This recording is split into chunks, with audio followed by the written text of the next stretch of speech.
वबिल्लाहि तौफीक।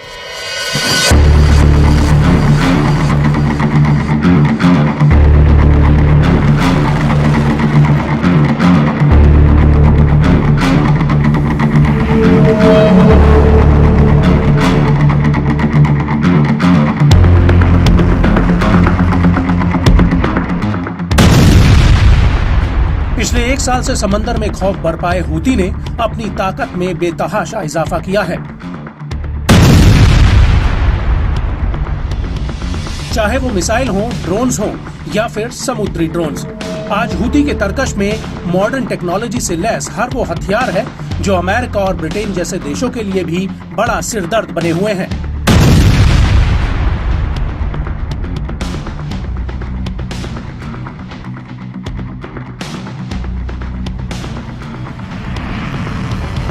Houthi अपनी लंबी दूरी की मिसाइलों और ड्रोन्स की बदौलत इजराइल के भीतर तेल अवीव तक मार करने में सक्षम है।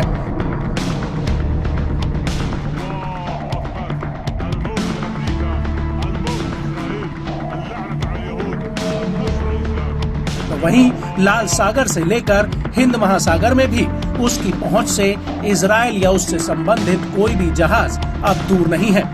और इसी ताकत के दम पर हूती ने लाल सागर में सैकड़ों जहाजों पर हमलों के साथ साथ 2 जहाजों को समंदर में डुबो दिया है।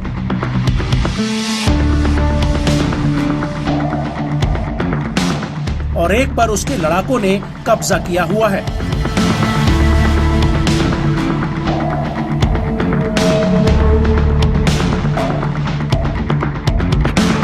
और इन्हीं हमलों की कड़ी में हूती ने अब एक और बड़ा हमला किया है। दरअसल हूती ने एक लाइबेरिया के झंडे वाले रासायनिक टैंकर पर मिसाइलों से हमला किया है।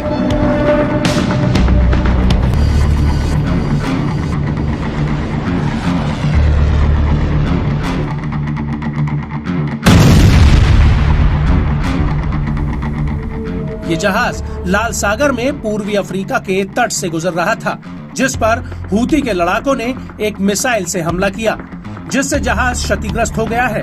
बाद में कम से कम 2 और मिसाइल जो हूती नियंत्रित होदेदा बंदरगाह से दागी गई थी, जहाज के आसपास पानी में गिरी। ब्रिटिश समुद्री एजेंसी ने कहा कि यमन के हूती विद्रोहियों के द्वारा महीनों से चले आ रहे हमलों के क्रम में लाल सागर में एक जहाज पर एक अज्ञात मिसाइल आ टकराई। यमन के हूती विद्रोहियों द्वारा जहाज को निशाना बनाकर कई संदिग्ध हमले किए गए। ब्रिटिश नौसेना द्वारा संचालित United kingdom maritime trade operations यानी UKMTO ने कहा कि जहाज के मालिक ने अज्ञात प्रक्षेप की चपेट में आने की रिपोर्ट दी है और जहाज को नुकसान हुआ है। कोई आग लगने या हताहत होने की सूचना अभी तक नहीं है। हालांकि हूती ने अभी इस हमले की कोई जिम्मेदारी नहीं ली है, लेकिन 7 अक्टूबर 2023 में गाजा में युद्ध शुरू होने के बाद से ही हूती विद्रोहियों ने मिसाइलों और ड्रोन से करीब 80 से ज्यादा व्यापारिक जहाजों को निशाना बनाया है। इन हमलों में एक जहाज को जब्त कर लिया गया है और 2 को डुबो दिया गया है, जिसमें 4 नाविकों की मौत भी हो गई है। हूती का कहना है कि जब तक गाजा में हमास के खिलाफ इजराइल के हमले बंद नहीं हो जाते, तब तक इजराइल अमेरिका और ब्रिटेन से जुड़े जहाजों को निशाना बनाते रहेंगे। हालांकि हूती ने ऐसे कई जहाजों पर भी हमले किए हैं जिनका इजराइल, अमेरिका या ब्रिटेन से बहुत कम या कोई संबंध ही नहीं था।